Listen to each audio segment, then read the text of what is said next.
Hello guys, this is final project demonstration progress demo 2.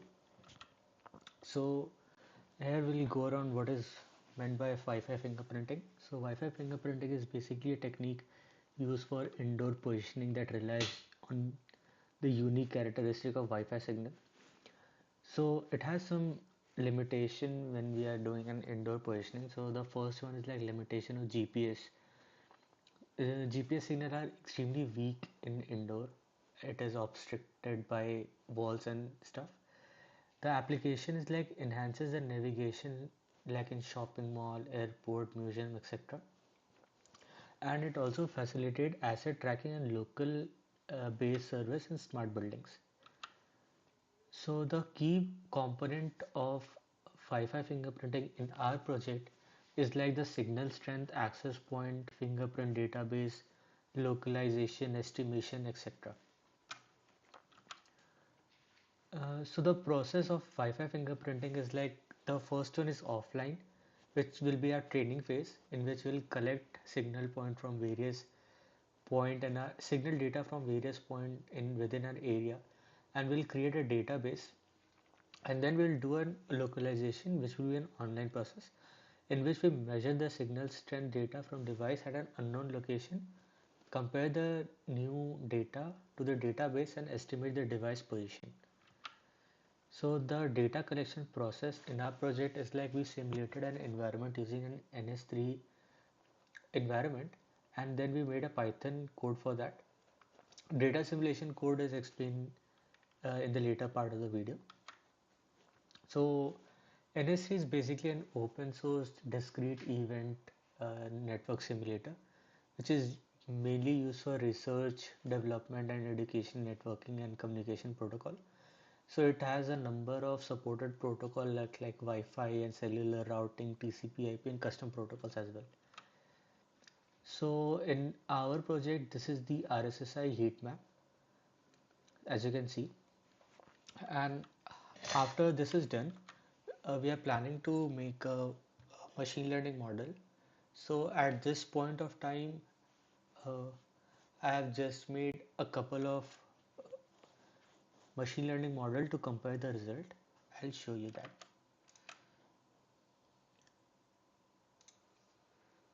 So I gathered all the data point and made a data.csv out of that. And the first thing which I did was made a linear regression model. So this was the code for our model prediction. We got a mean square error of 0.3 and mean absolute error of 0.240, while r squared error was 0.75. Then I made a polynomial regression. So I did the same thing and I got a mean square error of 0.22, a mean absolute error of 0.35 and r squared error of 0.81. As you can see, the models are not uh, very good. So in further week, we are planning to develop a good machine learning model and go forward with that. So that's it from my end. Thank you. Hello guys, welcome back. So this is the part two of our final project video. So we I'm showing the next progress on our final project. So this time you have previously seen uh, the thing is in this video we are planning to show the next progress, which is basically you might have seen Sarvesh's video where Sarvesh physically took a measurement for the Wi-Fi campaign. Okay, so for the Wi-Fi fingerprinting, so we basically fingerprint the location, and then we store all the data set in. Basically, we map it in such a manner that position is mapped to the RSSI vector. Okay, so here as we are obviously aware of the fact that measurement is very important, but it is equally important that we have a reference to compare our results with. Okay, that is where simulators come in. Okay, so uh, I worked on in this week. I worked on finding simulators that can basically where we can basically simulate our environment, or equally similar environment, to the best capability that we can achieve, to basically compare ourselves. So to this week we are primarily planned on doing that, and then testing the data set with ML models, and and um, viewing their results basically. So that is what we had planned on. So we this week was ML week, so we had to test how which ML models were good, and Mayank will show you the results. So uh, yeah, so let's get to it. So first, I tested on NS3. I used NS3 as a simulator. NS3 is a very popular simulator for wireless, used for simulating wireless scenarios. So Wi-Fi is, I mean, there are abundant libraries available in NS3 for Wi-Fi. So I had used that. So I used the very basic core module, network module, and I also used ITUR11238 propagation model, which is basically a propagation model in indoor environment, uh, recommended by the International Telecommunication Union. So that's a very good model, which basically accounts that we are which basically simulates an indoor environment. Okay, basically urban indoor environments like office or residential. Okay, so we can also assume this is more realistic to what we practically do in measurements, whereas the log normal distance propagation model, popularly called as YAMS, yet another simulator by NS3, that is just free space path loss model, which is mostly in a very free space, or in a line of sight condition, or in an ideal world. But the practical world is, the transmitters don't get to see the targets, so it might be line of sight or non-line of sight with other objects around the transceivers. So it's going to be definitely a non-line of sight, definitely a non free space channel. Okay, so to model that, we need to we researched into models uh, that can simulate such a kind of environment, and we landed on ITU R1238. So I tried using NS3. NS3, it's good, but it's a bit old. Everything is in C++, but the compiler is a bit older version of C++. It's That's why it even uses .cc as the format for saving files. So, but yeah, I tried using NS3, and I just basically our testing environment was a 4.13 cross 3.78 grid, rectangular grid. So we simulated that, and so this is the NS3 code. So we created three AP nodes, three anchor point nodes or access point nodes, and one stationary node, which is basically the target. And the set standard that we imposed on the APs are 802.11n, which is a very popular standard for Wi-Fi that commercial devices use, commercial routers and smartphones use. So I did that, and just a simple ad hoc Wi-Fi MAC. I mean, every access point is ad hoc in its own right, and YANS propagation model. I used ITU in this particular example. So I just used this to model, set the frequency of the Wi-Fi channel thing, and what is the power law coefficient, typical office, what is the height of that particular, where how tall is that office building located. Typically, if it's just one floor, you can just put it as just one single floor, so it doesn't matter if it's just two dimensional. We are primarily concerned right now about two dimensional localization, two dimensional Wi-Fi localization positioning. Um, so height is not a big problem here in this case. So these are the other attributes basically. What I did is uh, I also wanted to experiment with other simulators. NVIDIA Shiona is one such simulator which is extremely powerful, which we plan to do for future videos. We plan to demonstrate how NVIDIA Shiona uh, models a realistic environment and leverage that for our project. Okay, But before that, I also wanted to. There's no difference between using NS3 and probably using Python today, because a lot of language, a lot of Python has a very large library, and there are a lot of models that are basically available as equations that we can just basically inherit and just write a simple Python code, which is easily understandable by everyone. So, uh, which is the aim of this project, for everyone to easily connect to. So, I wrote a code in Python too, which I can explain, and I can also run and show the code, basically demonstrate. So, I just wrote the Python equivalent of the same NS3 code here, and what it does is basically with some additional functionalities. Basically, you can have heat maps and stuff. So hence I plan to switch over to Python 2. Initially I worked on NS3, but now I then switched to Python. So we import all the basic libraries: NumPy, Pandas, SciPy, and Matplotlib. Matplotlib is for the plotting the heat map. NumPy and Pandas, they are for uh, generating the CSV file, working with the CSV file that we are ultimately concerned with, because that CSV file is going to be inputted to the ML model finally. So yeah, so I wrote a class Wi-Fi fingerprinting where first it accepts three inputs: room height, width, and grid step. So grid step is basically our positional resolution, how precise we are taking every point. So in this case, it is 0.01, which means it is 1 centimeter. So every centimeter we take a point, we collect a point, and then this is room height. uh, this is more of length. This can be length, so we are just concerned with a two-dimensional scenario. So this is, we can, you can even rename this as length. Room length can be renamed to length, r length. So okay, so r length, and this is the width of the room. So 3.78 cross 4.31. This is the grid. Okay, however you want to put it, this is the rectangular grid that we are concerned about. We are simulating. So these are the AP positions. So one AP is in the origin. So we have to first decide a coordinate system, a proper coordinate system,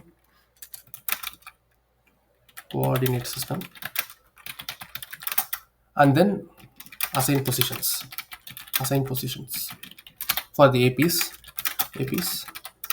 and the moving target.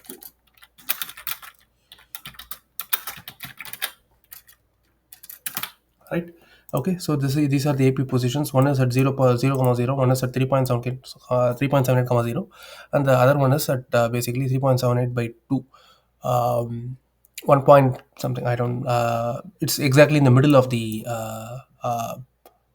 in the middle of the width, total width dimension, and it's at 4.31 in y-axis. Okay, so yeah, so these are the positions, and then here we get to the ITU model parameters. So ITU model is basically the model proposed by the International Telecommunication Union for accurately modeling indoor environments. So what they do is they have conducted a lot of measurements, and ITU model. So this one. So this is the ITU model. So here this white paper contains all the details about this model. So we took this as a reference and we took this equation.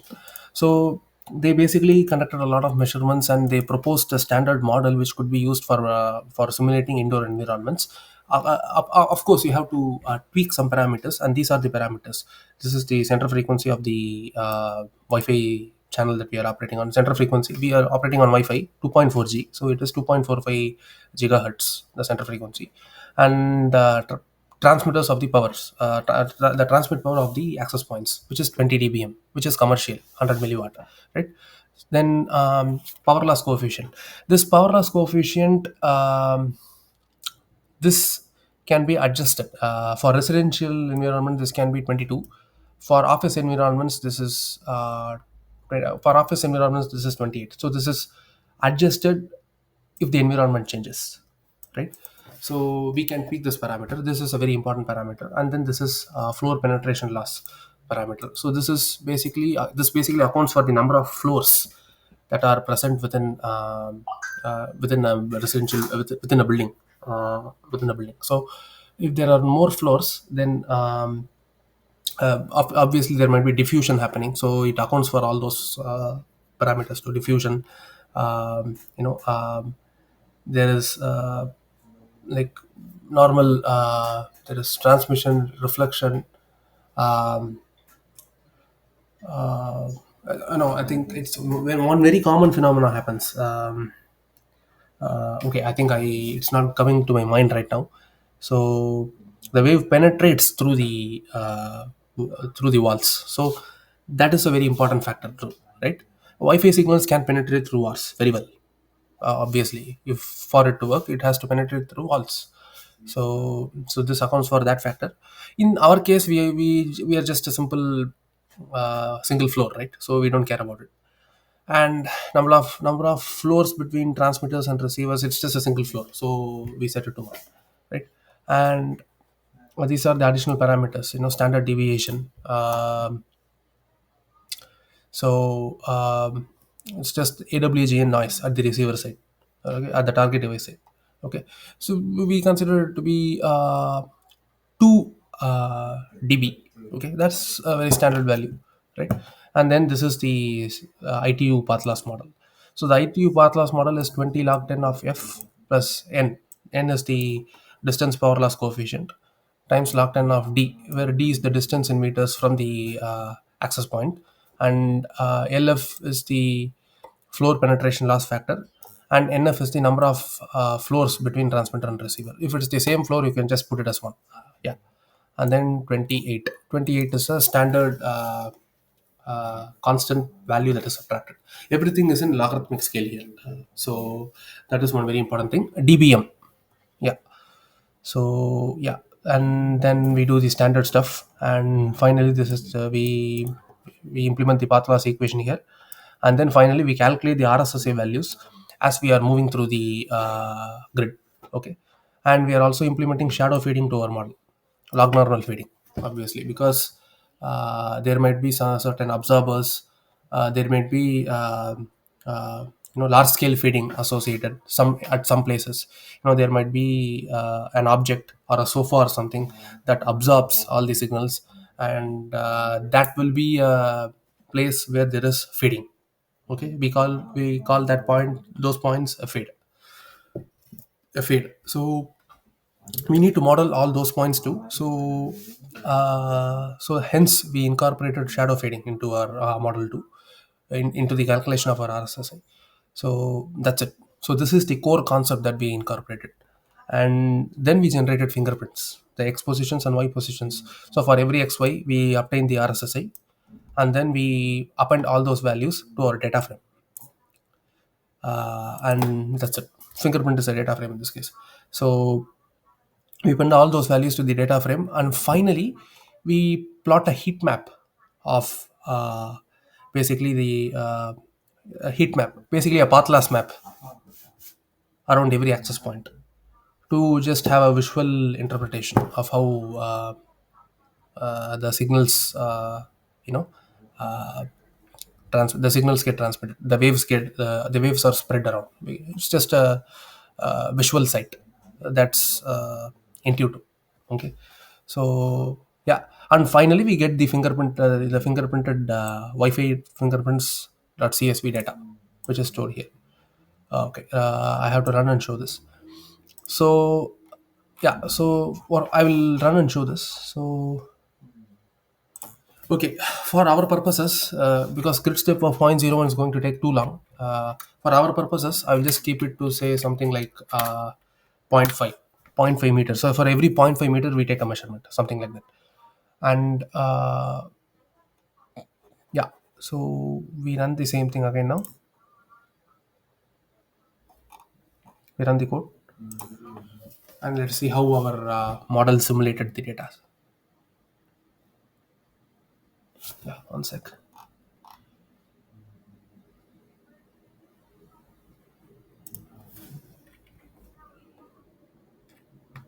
Oh, sorry. I think I.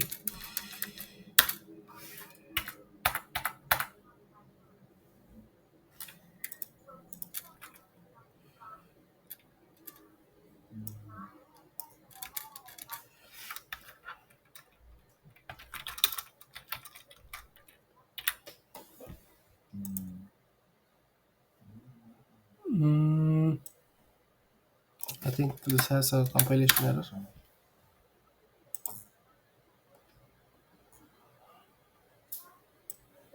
Okay, I see there's some error here.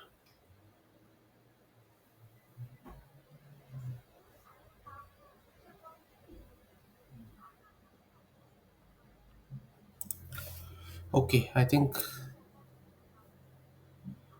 the variable has been deleted. Oh god. Okay.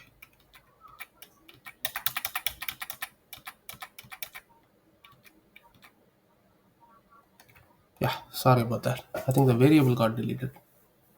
Okay.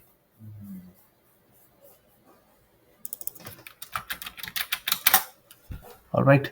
So this is the shadow fading, and we will do the same thing for point 0.5. Right. Okay. So yeah. Okay. So we have the output, and these are just the heat map plottings. So it just plots the path loss.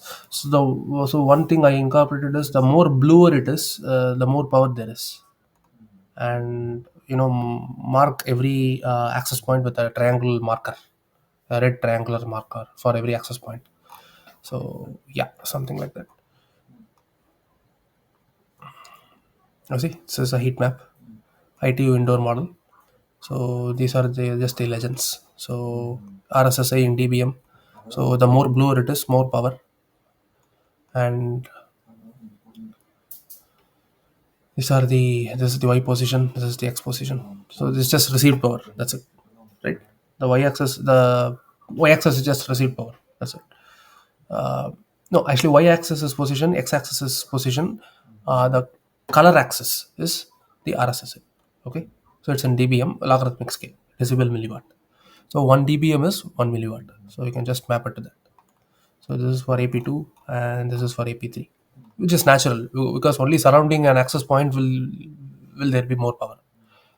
As you come out and out of an access point, you obviously get low power. Okay, so this is how things work. So yeah, and finally we also get a data set. Let me just show you the data set, how it looks. Um, I can just download and open an Excel and show that. Okay, so right, so this is how the data set would be. So for every position, for every x and every y of the target who's moving, you have an RSSI vector. Okay, from different RSSI value from every access point, AP1, AP2, AP3, and this is how it goes. Okay. If we increase our positional resolution, we get a lot more data, which is basically the thing that we should have in a proper measurement campaign. Yeah, right. Yeah. So this is it. In the next video, in the next part, Mine could basically explain how he trains the ML model with this data set, and how he and will discuss the results that he had obtained. Yeah, thank you.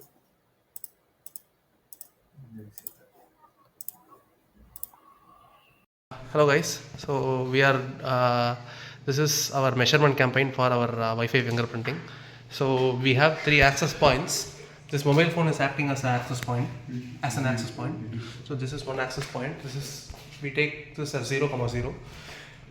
So this is exactly, so lengthwise this is 4.31, and breadthwise it is 3.78. So this is exactly at the middle, and 4.78 as the y-axis, and that is the third access point, the router, which is basically situated at the edge of the rectangular grid. Okay, so this is where we are going to perform our Wi-Fi fingerprinting. This location. So Sarvesh is going to start measuring using this app. So can you open the app? So this exactly is the app. So once he starts recording, it will start monitoring the Wi-Fi signals and it will start fingerprinting. Yeah. He needs to make sure that the mobile phone is at the same height. So he's making sure it is at the same height. It's stable. So he's performing some variations so that we can obtain some diversity in the signal. at different spots. So every position would be mapped to a RSSI vector, one signal from that access point, one signal from this access point, and one signal from that access point. So this is how fingerprinting is performed. So we need to collect lots of these data to obtain a complete picture of this entire rectangular grid, and then we can train our ML model on it. So so uh, Hello all.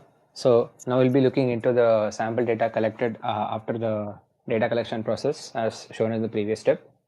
So this is just a sample data that we've collected for the time being.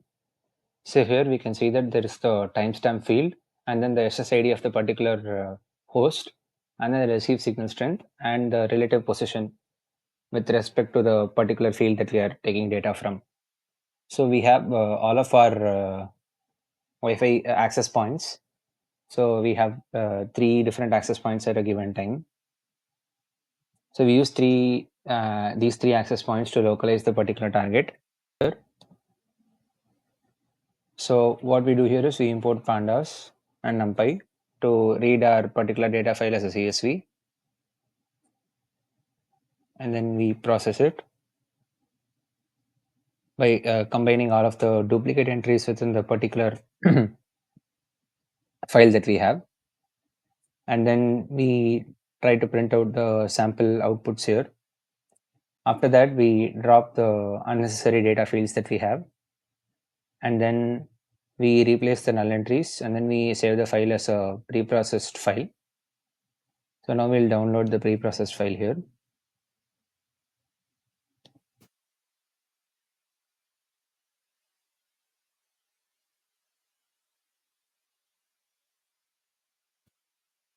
Yeah. So this is just a very bare minimum file that we have here with the receive signal strength of 3 different receivers, and then a particular location coordinate for the particular receive signal strength. So if this is done for a longer duration, we would get even more data samples, which would lead to us developing a model for this particular application, because the receive signal strength could be nonlinear. So we need a particular model to model the behavior of the signal strength that is received. So that's all for this demo. Thank you so much.